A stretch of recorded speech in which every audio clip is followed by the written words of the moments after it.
At 35, a former royal maid finally breaks silence on Prince William, and it's bad. The British royal family has long been renowned for its meticulous, almost cold precision. Every action, word, and even glance of its members is tightly controlled under a veneer of dignity and protocol. But then, amidst this thick wall of silence, an unexpected voice emerged.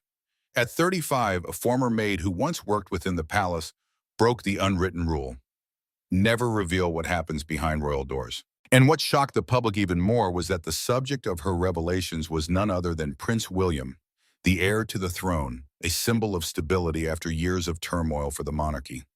No longer the friendly, likable prince in the public's eyes, William emerges through the account of this former maid with hidden facets no one could have imagined. Cold, controlling, and distant to the point of cruelty. These are the first words used to describe a completely different portrait of the prince, once seen as the last hope of the British monarchy. Behind the elegant iron gates in the serene English countryside, Anmer Hall stands as a royal paradise, an ancient mansion with 10 bedrooms, sprawling gardens, and not a single paparazzi lens in sight. It is considered the perfect retreat for Prince William and Duchess Catherine, a place where they can escape the spotlight, raise their children, and live a rare, normal life within the royal empire.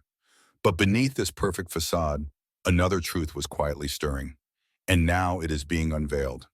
Saadi Rice, a former royal maid now 35 years old, is the first to dare break the silence. During her 2 years of service at Anmer Hall, she was a silent shadow, cleaning opulent rooms, polishing antique silverware, preparing exquisite meals for Britain's most powerful family.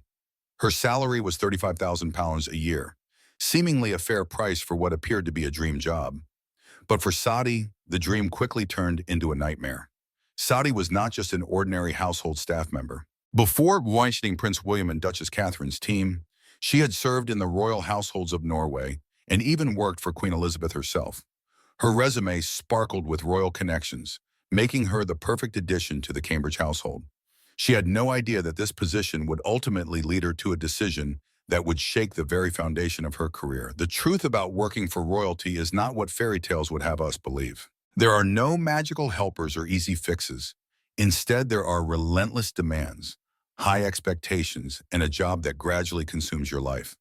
This harsh reality became too much for Saadi, and eventually she had to walk away.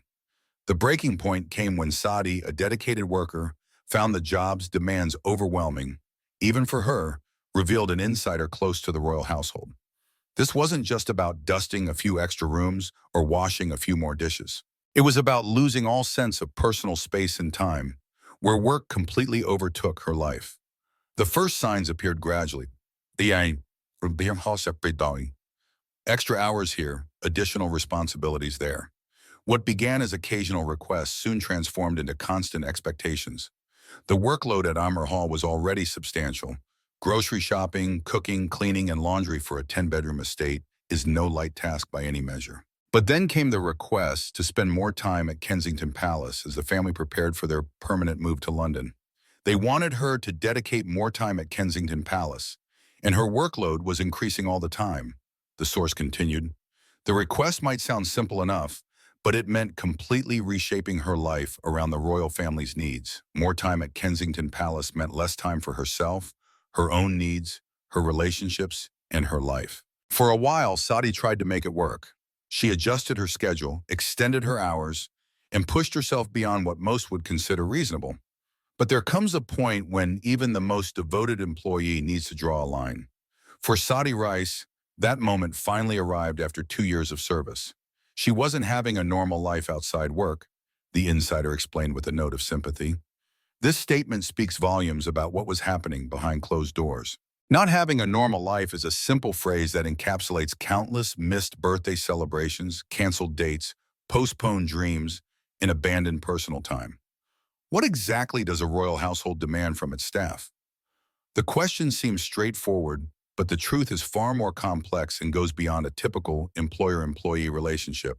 When you work for the royals, you don't just serve them, you surrender parts of your life to them. For Saadi, the job description never mentioned that her personal time would gradually disappear. It never stated that the boundaries between work hours and personal hours would blur until they were almost non-existent. It certainly never indicated that her entire existence would eventually revolve around the needs of Prince William and Duchess Catherine. The standard duties were challenging enough. Grocery shopping meant selecting the perfect ingredients for meals that would be served to future monarchs. Cooking required knowledge of dietary preferences, potential allergies, and royal tastes. Cleaning wasn't just about maintaining hygiene, but preserving historical artifacts and valuable possessions. Laundry meant handling garments worth more than her monthly salary with utmost care.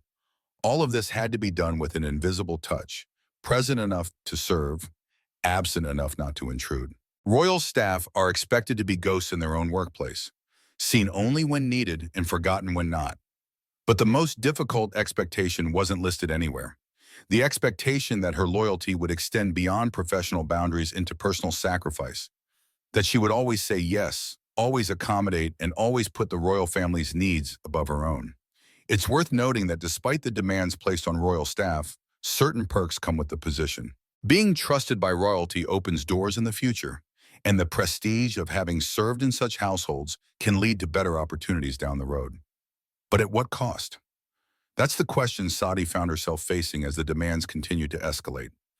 Every major life change begins with a single, clear moment. The moment you realize something has to change. For Saudi Rice, that moment came after 2 years of working for the royal family. Her job wasn't just taking up her time anymore. It was consuming her entire life. Saudi gave her notice, and it looks like nothing will change her mind, the insider revealed. It's their loss. These words hint at attempts to convince her to stay, perhaps offers made to retain her services. But some decisions transcend negotiation. Some choices aren't about salary or benefits, but about reclaiming what's been lost: time, freedom, and identity. Making such a decision couldn't have been easy. Walking away from Prince William and Duchess Catherine's employment meant leaving behind a prestigious position, one that many would covet. It meant stepping out of the royal world with all its glamour and historical significance. It meant starting over. Yet despite all this, Saudi stood firm. Her resignation wasn't submitted in a moment of anger or frustration. It was the result of careful consideration, weighing what she was gaining against what she was losing. In that balance, her personal life finally took precedence. They will regret losing Saudi, as the right people aren't easy to find, the source added, emphasizing how valuable she had been to the royal household. This wasn't just flattery, it was recognition of a truth known within royal circles. Finding staff who combine competence with discretion, who understand the delicate balance of serving royalty while maintaining appropriate boundaries, is extraordinarily difficult. According to reports, Prince George and Princess Charlotte were sad about her leaving. Children notice and remember the adults who treat them with care and kindness. The fact that Saudi made such a strong impression on them shows not just how good she was at her job, but also the kind of person she is. What does it really mean to serve royalty? From the outside, we imagine a world of glamour and privilege, rubbing shoulders with the elite and witnessing history in the making. The reality Saudi discovered is far more complex and demanding. A typical day in Saudi's life began before the royal family awoke and ended long after they retired. Her mornings might start with preparing breakfast, ensuring the kitchen was stocked with fresh ingredients, and planning meals for the day. Then came the cleaning, not the quick once-over most of us give our homes, but the meticulous attention to detail that royal residences require. Laundry wasn't simply tossing clothes into a washing machine. It involved careful sorting, specific temperature settings for different fabrics, and proper hanging and pressing of garments worth thousands of pounds. Grocery shopping meant selecting only the finest produce, the freshest meats, and the most perfect ingredients, all while maintaining absolute discretion about the royal family's preferences and habits. Between these tasks came unexpected requests, last-minute changes, and special preparations for guests or events. Each demand required immediate attention, regardless of whatever task she might already have been doing. All of this had to be done with perfect composure, never showing stress or fatigue, never allowing personal problems to affect her work. The royal family didn't just employ Saudi's skills, they employed her emotional labor as well. Her ability to remain calm, pleasant, and efficient, regardless of circumstance. "I need to make this public," Saudi reportedly told a close friend after leaving her position. People need to understand what it's really like. Her words reveal a desire not for revenge or attention, but for honesty about an institution often shrouded in mystery and glamour. The physical demands of the job were matched only by the psychological ones. Maintaining confidentiality meant carrying the weight of royal secrets without relief. Discretion required constant vigilance about what she said and to whom. Loyalty demanded putting the royal family's needs before her own. The royal household runs like a perfectly tuned machine, steady, precise, and powered by countless unseen efforts. What many don't realize is that staff like Saadi don't just manage household tasks. They manage emotions, impressions, in the delicate boundaries between personal loyalty and self-preservation. There were days when the Duchess would apologize for adding another task to my list, Saadi reportedly told a colleague after her departure. She knew it was too much, but the demands of their position meant they needed it done regardless. This rare glimpse into the relationship reveals something important. Awareness doesn't always translate to change. For every public appearance the Cambridges made, staff like Saadi worked double time behind the scenes. A simple garden party required days of preparation. A charity event meant reorganizing entire schedules. Last-minute travel or official events turned the household into a whirlwind of reorganization, and the staff were expected to carry it all out flawlessly. The most challenging aspect wasn't the physical workload, but the emotional labor. Staff had to manage not only logistics, but also the royals' moods and concerns. When Prince William faced pressure from senior royals, that tension trickled down. When Duchess Catherine worried about the children's privacy, those concerns became priorities that reshaped the staff's daily routines. Former royal household employee Marion Crawford once wrote, "In service to the crown, you learn to read rooms before entering them." This sixth sense, this ability to anticipate needs before they're voiced, is what made Saadi exceptional. It's also what made the job unsustainable. One particularly revealing incident occurred during preparations for a state dinner. Within just hours of guests arriving, Prince William requested a last-minute change to seating arrangements. While the request itself was reasonable, it triggered a chain of reactions that affected everything from place settings to security protocols. The staff, Saadi included, accomplished the impossible without complaint. But at what personal cost? "You're always calculating," shared another former palace employee who worked alongside Saadi. "Can I take this weekend to visit my sister? Will that clash with their schedule? If I ask for time off now, will it seem disloyal when they need me most?" These constant mental calculations create an invisible burden that weighs heavier than any physical task. What makes Saadi's story particularly poignant is that, by all accounts, Prince William and Duchess Catherine were kind employers who never intentionally overworked their staff. The problem wasn't malice, but a system designed around absolute availability. A system that treats human needs as secondary to royal requirements. When Saadi finally drew her line in the sand at age 35, she wasn't just addressing her own situation. She was highlighting a fundamental question that royal households have yet to fully answer. How can centuries-old traditions of service adapt to modern understandings of work-life balance without compromising the function of the monarchy itself? When news of Saadi's resignation broke, Kensington Palace maintained its characteristic silence on matters concerning staff. "We cannot comment on the Duke and Duchess's private staff," said a spokesperson when approached by the press. This standard response reveals much about how the royal family views such matters as private concerns rather than public interest. Behind the scenes, however, the reaction was likely quite different. Losing a trusted member of staff isn't just a staffing issue. It's a disruption to the carefully structured royal residence. Replacements must be vetted, security clearances obtained, training provided. New staff must learn the specific preferences and routines of the family they serve, knowledge that takes months to acquire and years to perfect. For Prince William and Duchess Catherine, Saadi's departure came at a particularly inconvenient time as they prepared for their permanent move to Kensington Palace.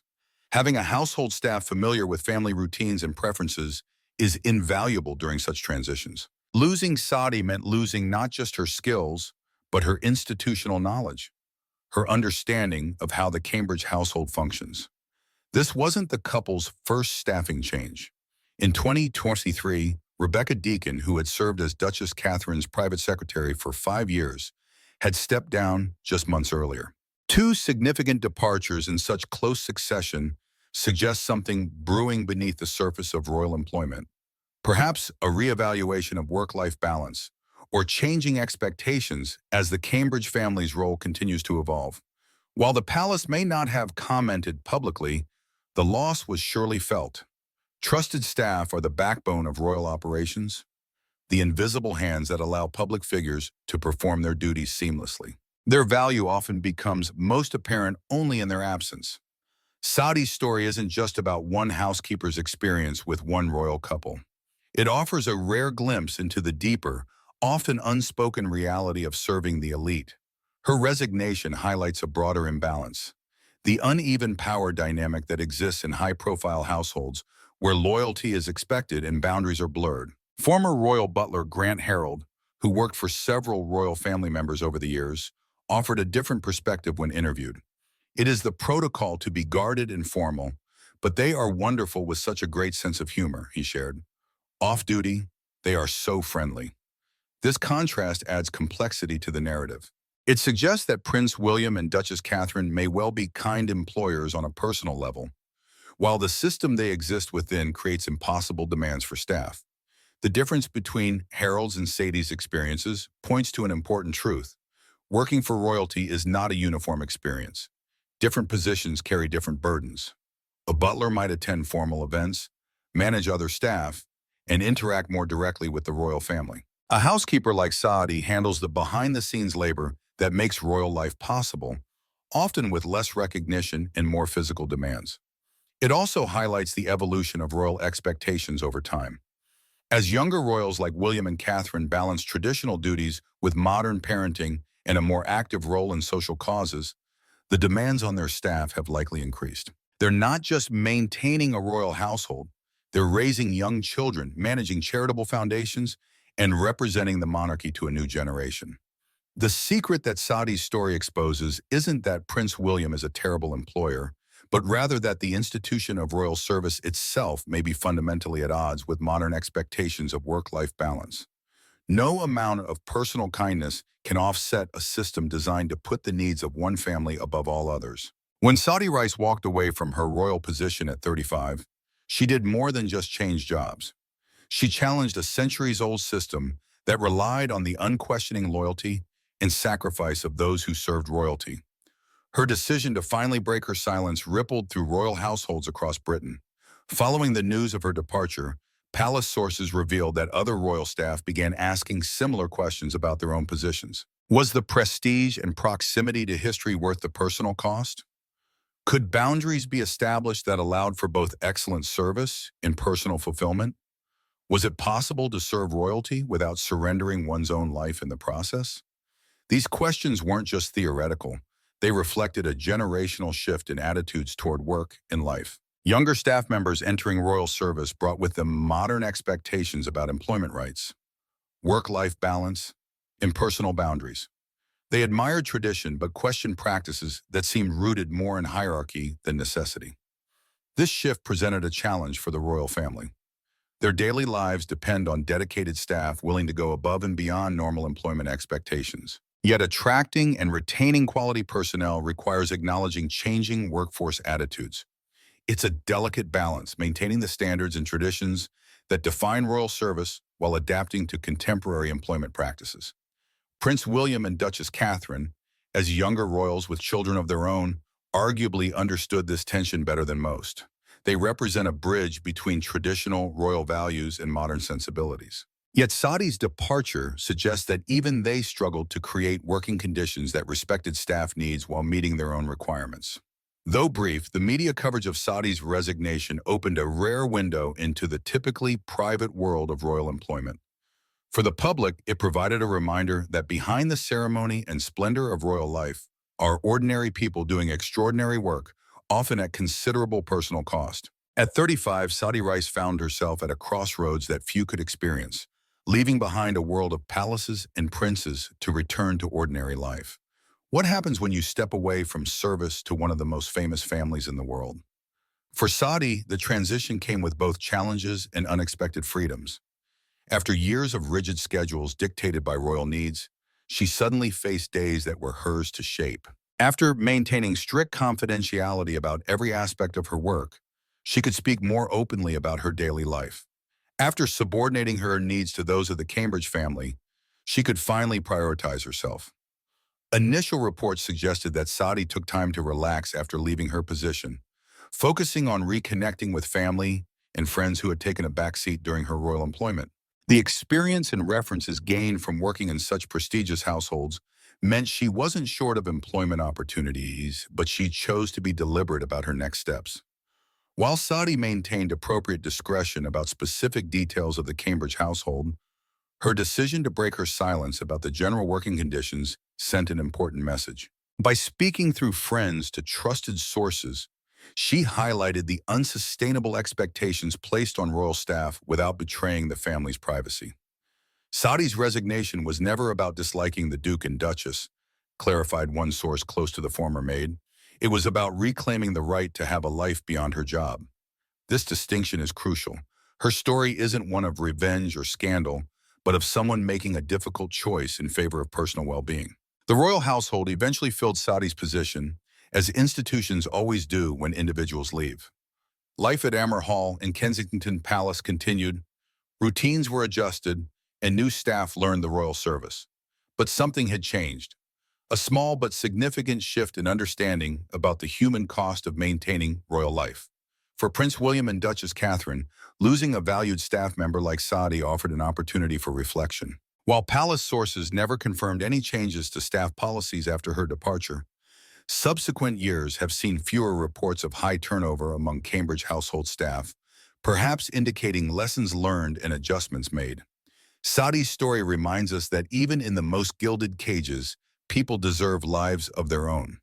At 35, she chose herself, not out of disloyalty to the royal family she served, but out of loyalty to her own well-being and future. In doing so, she reminded us that sometimes the bravest thing we can do is walk away from something that looks perfect from the outside, but it isn't serving us on the inside.